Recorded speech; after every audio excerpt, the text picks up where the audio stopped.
this is very useful. Again, though, a little bit more on what a coalition looks like and who puts it together. If the U.S. Chamber, for example, decides that they want a coalition, they're not known for working very much, I would imagine, with your groups, maybe with yours, Rebecca, but not the others, not Jorge and Abraham. But who are the best people to put a coalition together that stretches across a wide swath of territory and interest? And do you foresee a coalition where the Business Roundtable supports DACA relief for the Dreamers?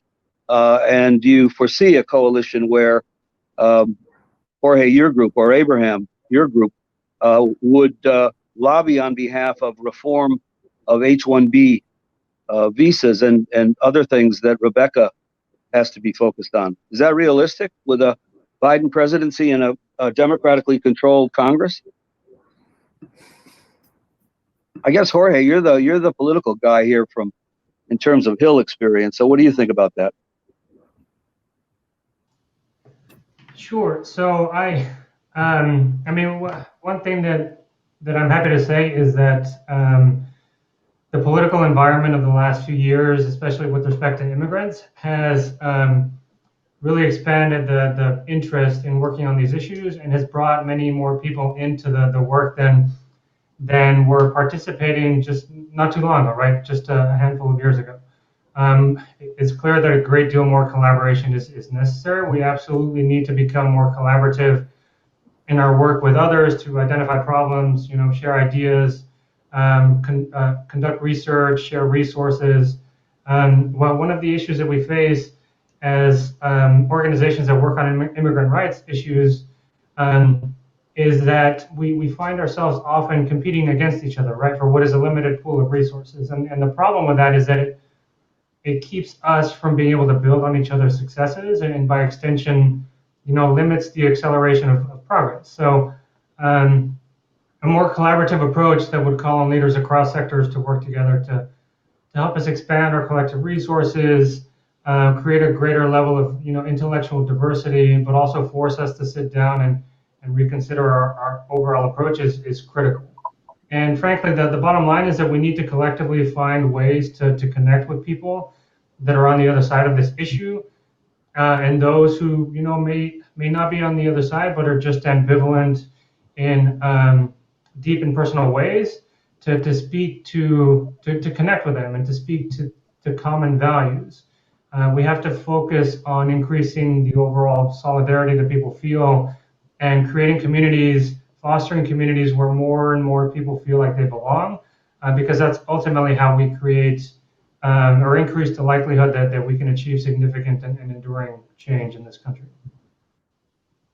How much is success in this area dependent upon Biden-Harris making up with the world, so to speak, and changing our image?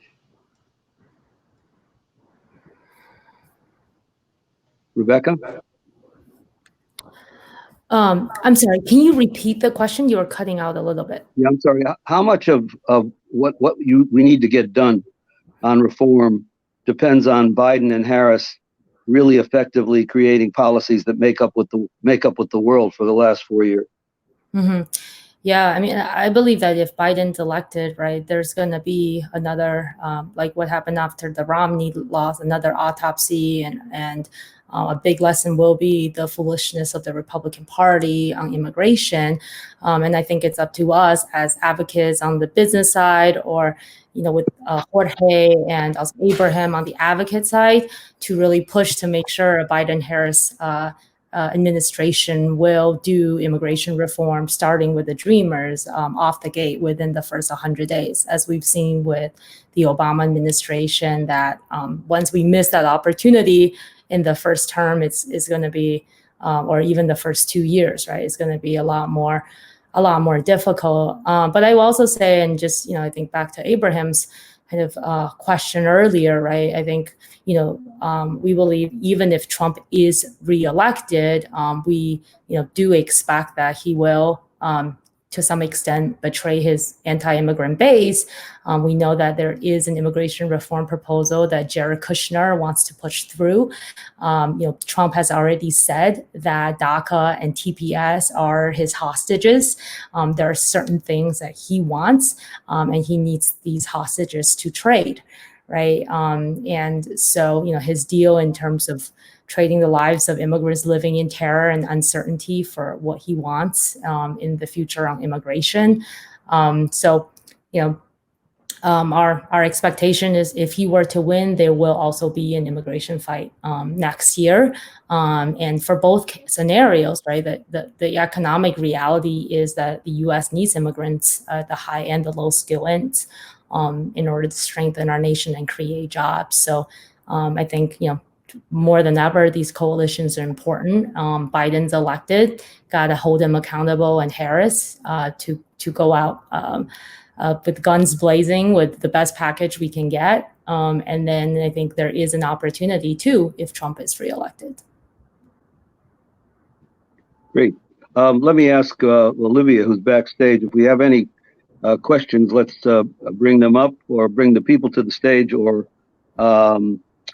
bring the written question to the stage at any point. Seems like we have. Respond to. Oh, sorry about that, Toby. You go ahead, please.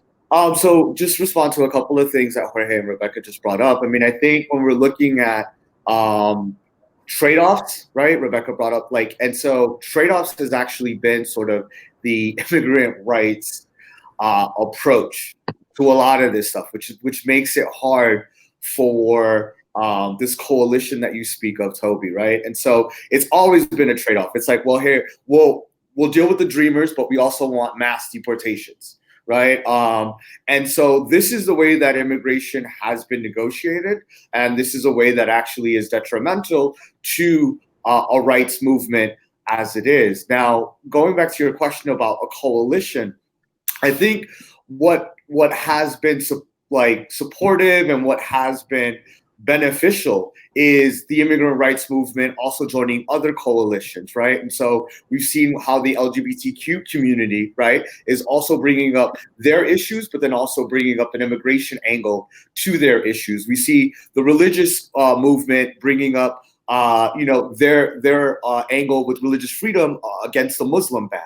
Right. And we see this in the work that we do with detention and deportation of those that have had contact with the criminal legal system, and trying to bridge it with the criminal justice reform that's happening in this country that Jorge brought up. Right. And so I think that, again, from my perspective and my point of view, is that we need to broaden, right, instead of focusing so much on our insular, right, broaden the coalitions that we have outside of the immigrant rights movement. Another example is like the labor movement, right? And looking at the labor movement and sort of saying, hey, you guys have a movement here. Here's some language from the immigrant rights, or here's some language from immigrant activists that we would like you to use when you're talking about labor. And so I think that that's just one approach that has been promising in the last little bit, instead of it being a very insular type of coalition, to actually say, hey, you know what, all of these issues that we're going through, whether that's housing, whether that's the economy, whether that's, legalization or whatever have you, has an immigrant component, just like in America. There's an immigrant component to everything that we do here, off the sheer fundamental basis of it being the United States of America that was, basically, whatever, founded by immigrants or whatever have you, that sort of